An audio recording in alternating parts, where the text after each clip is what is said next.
Le président de Shopify a une très belle marque de thé qui tourne bien évidemment sur Shopify. Je sais qu'il doit avoir une très grosse équipe derrière sa marque, mais moi, j'ai une philosophie.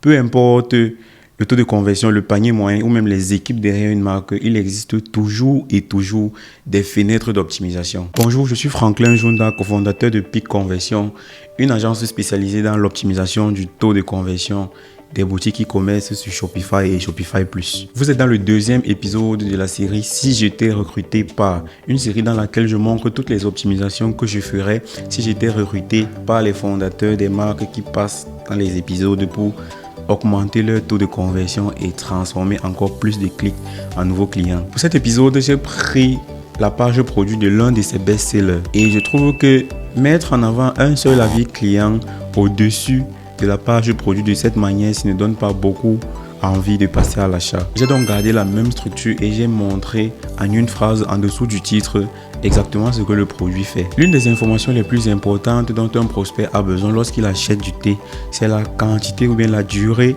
du pack qu'il est en train d'acheter. J'ai donc décidé de mettre en avant dans ce batch le nombre approximatif de portions que le client aura lorsqu'il va acheter ce pack. Et ça, je vois chez presque toutes les marques. Le petit chiffre et les étoiles qui viennent par défaut avec les applications de review. Sachez qu'il y a la possibilité de personnaliser ça et donner plus envie à la personne, surtout lorsqu'on a peu d'avis.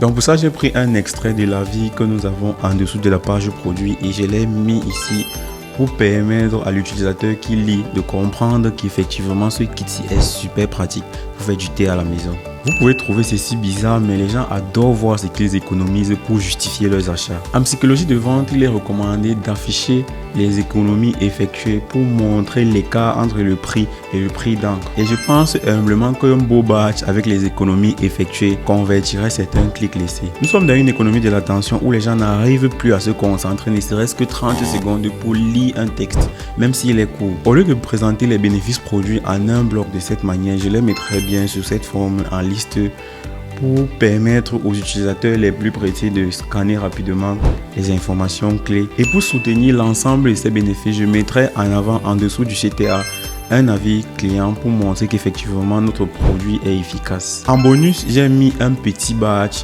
pour la garantie satisfait ou remboursé 30 jours. Et rien que ça, avec cette petite icône là, peut considérablement augmenter le taux de conversion. Et en parlant du taux de conversion, si vous avez l'impression que votre boutique ne convertit pas assez, c'est parce qu'il y a un énorme potentiel. Si vous souhaitez passer dans les prochains épisodes, je vais laisser un formulaire en dessous de la vidéo. Vous n'avez qu'à remplir le formulaire et vous allez passer dans l'un des prochains épisodes.